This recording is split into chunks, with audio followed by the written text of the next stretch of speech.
આકાશ વચન સાંભળી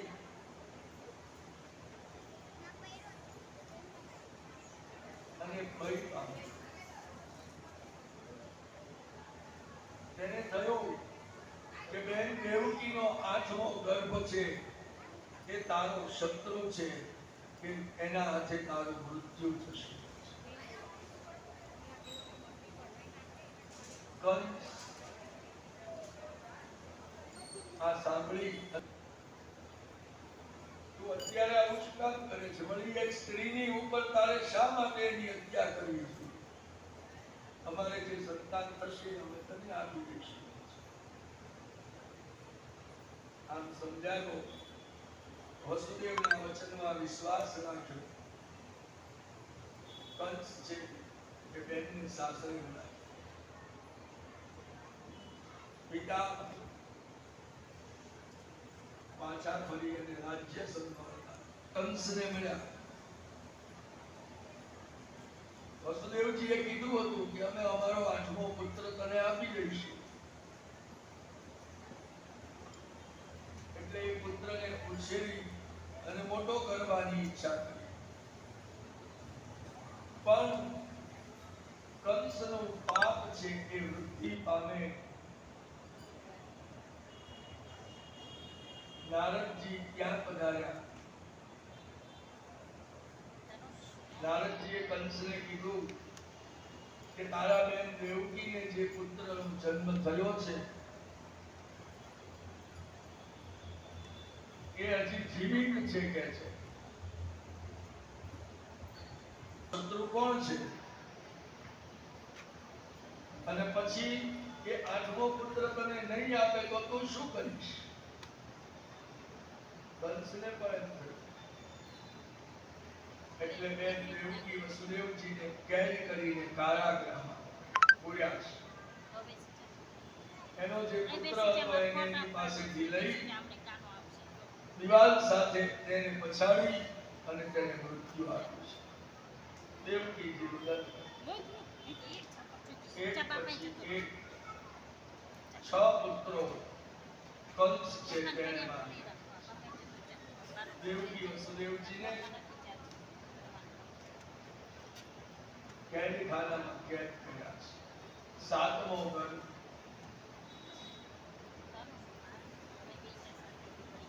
ભગવાન ચતુર્ભુજ નારાયણનું પ્રાગટ્ય થવાનું ત્યારે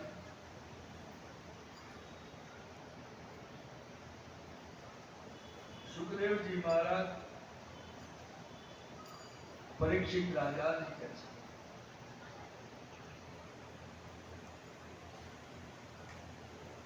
7મો ગર્ભ ગયો ત્યારે વસુદેવ ભગવાનને પ્રાર્થના કરી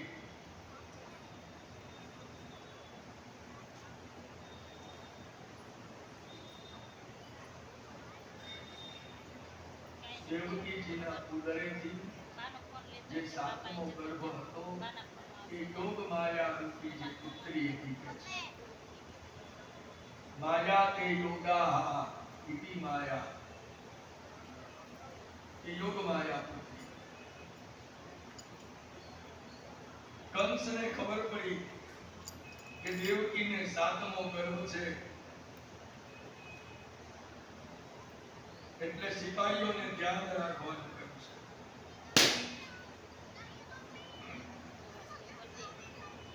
સિપાહીઓ ચોકી પહેરો કરે, કેદખાનામાં બંધ છે. યોગાયા માયા, યોગ માયાનો પ્રવેશ થયો છે. ભગવાન ચતુર્ભુજ નારાયણનું પ્રાગટ્ય થવાનું એટલે શેષ નારાયણ ભગવાન છે. એને થયું કે હું ભગવાનની પહેલા પૃથ્વી ઉપર રામા અવતારની અંદર લક્ષ્મણજી છે શેષનો અવતાર હતા. વનવાસ અને ત્યાં સુધી લક્ષ્મણજી તેમની સેવામાં. માતાના ઉદરમાં 7મો ગર્ભ. કંસ પ્રતીક્ષા કરતો. દેવકીજીને ચિંતા થતી કે અરે આ દુષ્ટ કંસ મારો ભાઈ એને મારા 6 પુત્રોને મારી આ 7મો પુત્ર છે ને એને પણ એ મારી નાખશે. દેવકીની ચિંતા કરે, ભગવાનની સ્તુતિ કરે છે, ભગવાનને યાદ કરે છે. ભગવાન નારાયણ યોગ માયાને પ્રગટ કરે છે.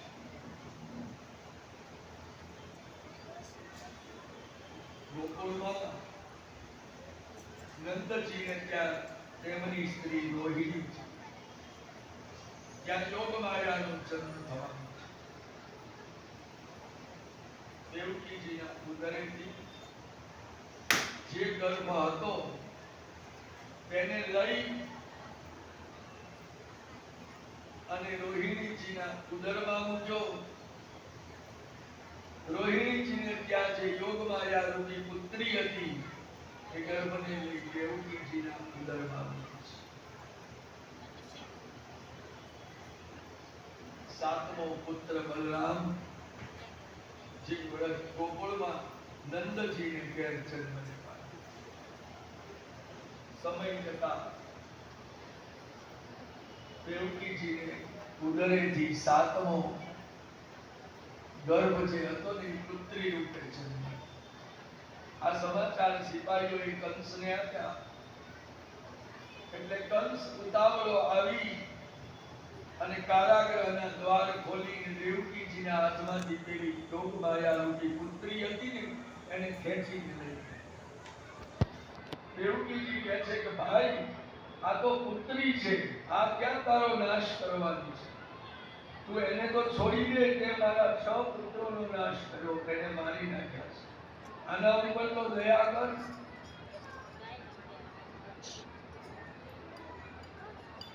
કંસ માનતો નથી, એને ભય છે.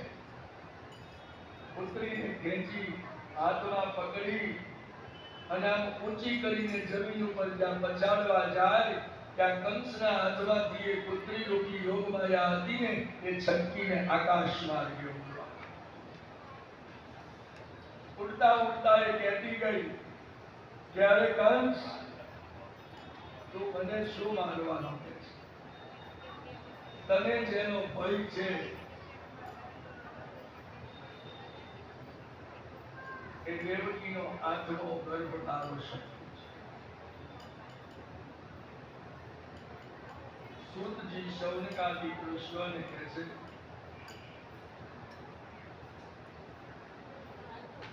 કે દેવકીજી અને વસુદેવજીને કારાગૃહની અંદર કેદ કરી.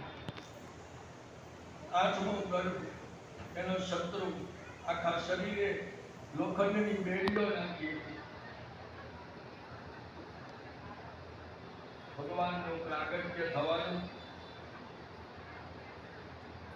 આપણે સૌ ભગવાનનો જયજયકાર તો કરશું પણ બહુ ઉતાવળા ન થતા. ભગવાનની પૂજા આરતી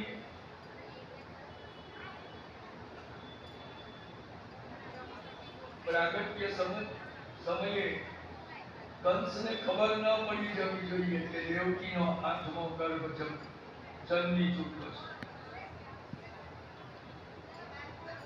એટલે બહુ ઉતાવળા ન થતા. દેવકીજીના ઉદરમાં ભગવાન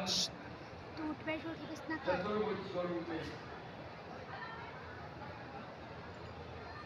પધાર્યા. દેવકીજી છે એ ભગવાનની સ્તુતિ કરે છે. ચતુર્ભુજ સ્વરૂપ છે, માતાને બતાવ્યું, દિવ્ય તેજ પ્રગટ થયું છે.